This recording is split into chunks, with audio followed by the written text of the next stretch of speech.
Hey, I'm Chase, and this is All Things Run Up. Today, we're comparing the Rolex Yacht-Master to the Parnis Yacht-Master.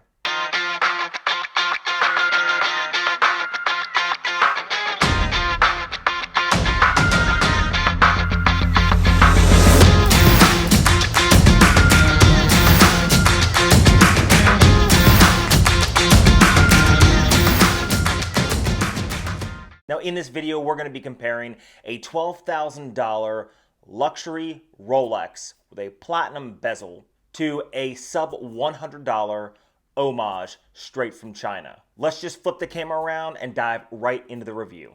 The Rolex Yacht-Master. This is the blue dial variant with the red hand, the red writing, the platinum bezel. This thing is just amazing. At about $10,500 to $11,000, this could be yours on the used market. But what if you don't have $10,000? What if you don't have the price of a small car? Well, for $100, you can get something that looks extremely similar. Now, this is the Parnis Yacht-Master, and I found it on eBay, straight from China itself. Parnis is an homage company that does nothing but replicate watches and put their names on it. Now, if you go to Parnis's website, and in no way am I affiliated with Parnis, you'll see that everything they have is not a design of their own, but an homage of another watch. Now, why would someone want to buy an homage? Well, if you are looking to maybe spend $10,000 or $11,000 on a watch, but you're not sure if you're really ready to buy it or even if you'd like the style, because the Yacht-Master I never actually liked that much until I had it in my hand, until I really started to look at it. But what if you didn't want to spend the $10,000 or $11,000 just to find out you don't like it? Well, you can get something similar, and this is extremely similar. This does have the same case dimensions. It does have the same style. Instead of a 950 platinum bezel, it has a stainless steel bezel that mimics the platinum bezel. With the sandblasted finish, the polished raised graduations, it's extremely similar in the looks. Now, the sunburst blue dial is not nearly as good as the Rolex, but then again, it wouldn't be, would it? Because this is $11,000 and this is $100. But they are both automatic watches. The case shapes are extremely similar. You can see this is a softer case finish than the Submariner. You can see that it's more rounded. It is high polished, just like the Yacht-Master there. And even the bracelet is extremely similar. It does have a satin finish on the outer links, high polish on the center links, and offers Parnis's signed clasp. It's not nearly as good, not even close. But is it close enough that if you wanted to spend this money, you could wear this for a month, 2 months, 3 months, maybe 6 months, and decide whether or not this is worth buying? Well, let's get into the details of the watches themselves. Now, I just reviewed this a couple weeks ago, and I reviewed this about 3 months ago.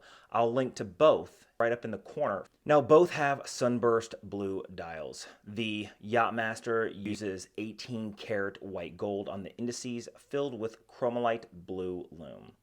These are only stainless steel indices filled with a lume that I'm not sure, and it's not blue, it is green. Now, it does have a similar contrast of the red secondhand with the red writing. The red Yacht-Master writing pops very well, and to mimic that, Parnis did the red writing as an automatic, so it still gives you 3 lines of text with that red line up above. Automatic, water resistant, 21 joules, as opposed to Yacht-Master chronometer grade, officially certified.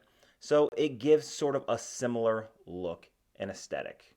Now, both offer a 120 click bi-directional bezel, and the Yacht-Master is extremely smooth with its clicks, not too hard, not too soft.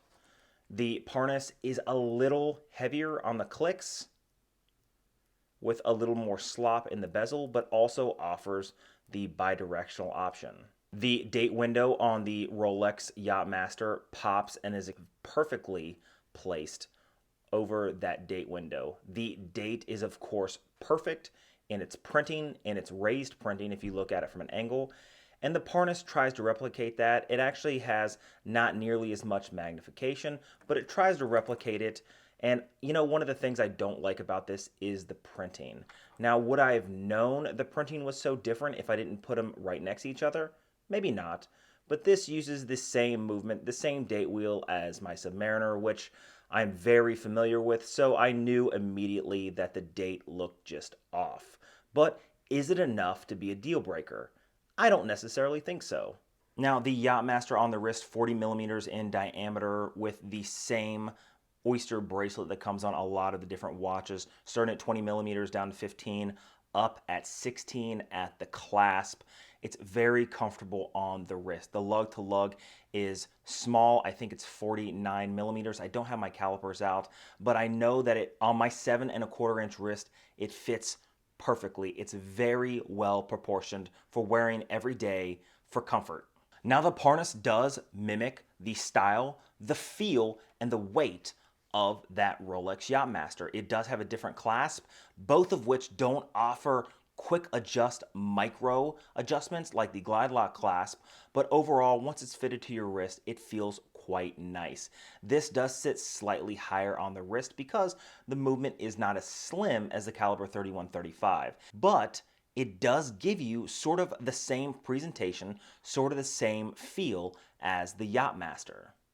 Now, a lot of people have issues with homage watches. I don't necessarily have that big of issue with homage watches. If you like the look of a Rolex Yacht-Master or a Rolex Submariner or an Explorer, if you like the look, but you can't afford to lay down a lot of money, I truly believe homage watches is sort of a nudge, sort of a styling cue from the original, but offered to people who are on a more affordable budget. I think that if you like the Rolex Yacht-Master, if you had the money, you'd buy it. So if you buy a Parnis Yacht-Master, it's saying that you like the Rolex Yacht-Master, but all I have is $100 to spend. So I'm going to wear this, not a replica, because it doesn't say Rolex on it. It says Parnis. So if anybody looks at it, it does say Parnis, but this is basically saying, hey, I love this look, but all I can afford is this. I think that if you wanted to save up for something more expensive, but you wanted to wear something like an homage until the moment you can get the real thing on your wrist, I think you absolutely should. I think there's a market for them. I think anybody who downplays homages is sort of a watch snob because not everybody can afford to get the watch of their dreams, but they can get pretty darn close. Now, there are alternative watches in the market. A lot of YouTubers, a lot of watch collectors will tell you there are going to be some alternatives that aren't direct homages. But what if that's not what you want? What if you want the look, the feel, and the design of the original, but you don't want a replica because you don't want a fake? I think an homage, especially this Parnis, may be a pretty good alternative, especially for the price point of around $100. Now, honestly, I've said it before on the channel, I think it's pretty important if you're going to spend a lot of money to make sure you like the watch itself. And if you don't have the money and you like the style of the watch, you can have a feeling of the watch, a similar aesthetic of the watch, for far cheaper. Now, if you like videos like this, hit that subscribe button down below. Leave a comment on the content you guys would like to see on this channel. I have a lot of videos coming up in the future, so make sure you hit that notification bell so you guys can be notified when I drop my next video. Until next time.